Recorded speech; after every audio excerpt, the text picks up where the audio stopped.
बिना प्रेम रिझे नहीं नटवर नंद किशोर। अर्थात कोई कितने भी यज्ञ कर ले, अनुसंधान कर ले, कितना भी दान करे, चाहे कितनी भी भक्ति करे, लेकिन जब तक मन में प्राणी मात्र के लिए प्रेम नहीं होगा, तब तक प्रभु श्री कृष्ण नहीं मिल सकते। सभी भक्तों को जय श्री राधे कृष्णा। आज मैं जो अपनी दिव्य कथा में लेकर आई हूँ, वो कथा है भगवान कृष्ण और उनके एक भगत की। इस कथा को जो भी सुनता है वो 84 लाख योनियों से उसे मुक्ति मिलती है, इसलिए आप इस कथा को ज़रूर सुनें। एक बार की बात है, यशोदा मैया प्रभु श्री कृष्ण के उलाहनों से तंग आ गई। जो उन्हें श्री कृष्ण के उलाहने मिलते थे बार बार कि ये माखन चुराते हैं, ये शरारतें करते हैं, ऐसे जो भी उलाहने गोपियाँ लेकर आती थी, उन उलाहनों से तंग आकर माता यशोदा बहुत दुखी हो गई थी और वो छड़ी लेकर भगवान श्री कृष्ण की ओर दौड़ी।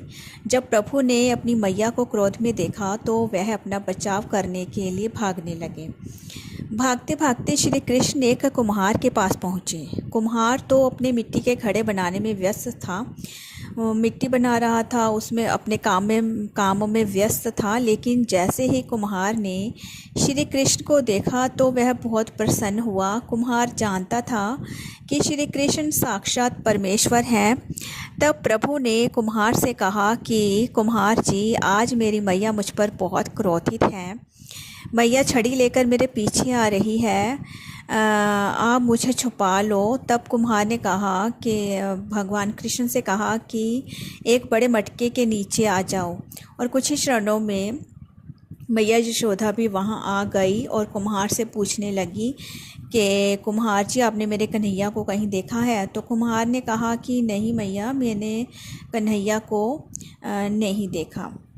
तो मैया तो वहाँ से चली गई। अब प्रभु श्री कृष्ण भगवान श्री कृष्ण कुम्हार से कहते हैं कि अगर मैया को चली गई है तो आप मुझे इस मटके से बाहर निकाल दो। तो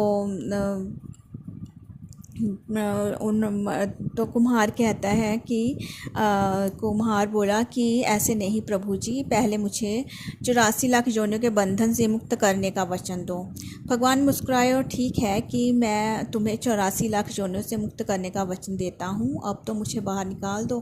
कुम्हार कहने लगा, मुझे अकेले नहीं प्रभु जी, मेरे परिवार के सभी लोगों को आप 84 लाख योनियों के बंधन से मुक्त कर दो, तो मैं आपको घड़े से बाहर निकालूंगा। प्रभु कहते हैं कि चलो ठीक है, उनको भी 84 लाख योनियों से मैंने मुक्त कर दिया, अब तो मुझे घड़े से बाहर निकाल दो। तो कहता है कि एक विनती और है कि अब एक विनती और है प्रभु, एक अंतिम इच्छा और है, वो पूरी कर दो आप। तो भगवान बोले कि कौन सी इच्छा है? तो उन्होंने कहा कि जो भी प्राणी हम दोनों के बीच के इस संवाद को सुनेगा, उसे भी आप 84 लाख योनियों के बंधन से मुक्त करोगे। बस ये वचन दे दो तो मैं आपको इस खड़े से बाहर निकाल दूंगा।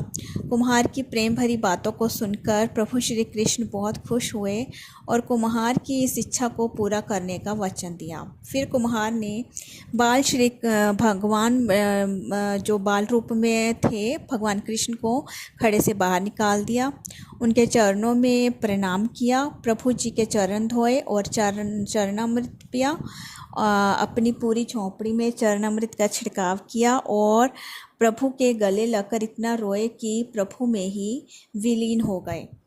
अब ये कथा तो यहीं पर समाप्त हो रही है। अब ज़रा आप सोच कर देखते हैं कि जो भगवान श्री कृष्ण 7 कोस लंबे चौड़े गोवर्धन पर्वत को अपनी छोटी सी उंगली पर उठा सकते हैं, तो क्या वो एक घड़ा नहीं उठा सकते थे?